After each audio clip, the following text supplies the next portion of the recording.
The airport was already buzzing with that peculiar blend of excitement and frustration that only travelers can muster. Families juggling strollers and souvenirs, solo adventurers clutching boarding passes like lifelines, and business people glued to their screens, their eyes darting between emails and the departure board. Me? I was just trying to get to Maui. Without drama, a quiet seat by the window, noise-canceling headphones ready to drown out the world, and a podcast lined up to keep my mind off the memories that seemed to trail me like a persistent shadow. Had even smiled at the flight attendant when I boarded, something I hadn't done in a while, hoping maybe, just maybe, this would be the peaceful flight I needed to clear my head. I settled into my seat, 22A, tucking my small backpack beneath the seat in front of me. I adjusted my headphones and scrolled to the latest episode of that history podcast I liked. Something about lost cities and ancient betrayals that felt oddly comforting. The hum of the plane's engines was a white noise I could embrace. The low murmur of passengers, a distant, insignificant buzz. I took a deep breath, letting my shoulders relax. For the first time in days, I felt something close to calm. That calm didn't last long. A loud thud shattered the fragile peace as someone crashed, into the seat beside me, sending my elbow jabbing into my ribs. I pulled off my headphones and turned, about to mutter a polite, "Excuse me?" that came out sounding more like a growl. Then her voice hit me like a punch in the gut. Soft, yet sharp, laced with that unmistakable tone I'd spent years trying to forget. Well, well, if it isn't Dropout Dude. The nickname slithered through the air between us like a cold blade. I turned, and there she was. Cambria, my ex-wife. Same perfectly styled hair, now highlighted in a way that probably cost more than my entire flight. Same diamond earrings, bigger than the ones I'd helped her pick out back when we were playing house, in a crumbling apartment. And the same smirk she'd worn when she left me for greener pastures, greener bank accounts. Her perfume hit me next, some designer scent that smelled like money, like the kind of life she'd always craved. And I could never afford. I tried not to inhale too deeply. It was a scent that had once meant nights tangled in bed and whispered promises. Now it meant nothing but a reminder of everything I'd lost.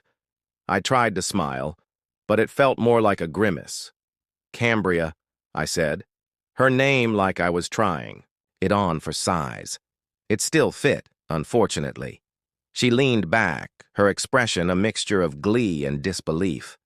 "Imagine finding you here," she said, her voice dripping with faux surprise. "Flying coach? Still living the dream, huh?" Her eyes flicked to my headphones. The podcast paused on the screen. "Got yourself a window seat, too." Cute. I turned away, focusing on the clouds beyond the glass, the tarmac slowly shrinking as the plane prepared to taxi. I thought about ignoring her, pretending she was just another passenger, but I'd learned the hard way that ignoring Cambria never worked. She thrived on reactions, fed on them. "Actually, guess some things never change," she said, her tone suddenly sharp enough to cut steel. She leaned in, her voice lowering. "You still playing at being someone, Jalen? Or are you just another dropout with a window seat and big dreams that never took off?" I clenched my jaw, forcing my gaze to stay steady on the horizon. I promised myself I wouldn't let her get to me. But she always had a way of finding the soft spots, poking until they bled. "Nice to see you too, Cambria," I muttered, my tone flat but even.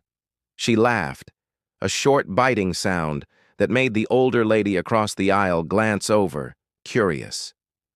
"Oh, Jalen," she said, leaning back, with a satisfied sigh. "You always were so predictable. Thought you'd impress me with your charm. And your half-finished degree? Look at you now. Same cheap clothes, same haunted eyes." I shifted in my seat, biting down the urge to respond. I'd left that fight behind years ago. She didn't deserve the energy it would take to argue. But my silence only seemed to amuse her more. You know, my husband would never fly coach, she continued, flicking her perfectly manicured nails like she was discarding me along with some imaginary lint. Private jets only. We just got back from Capri. Actually, maybe you've heard of it? Italy? The Amalfi Coast? Oh, right.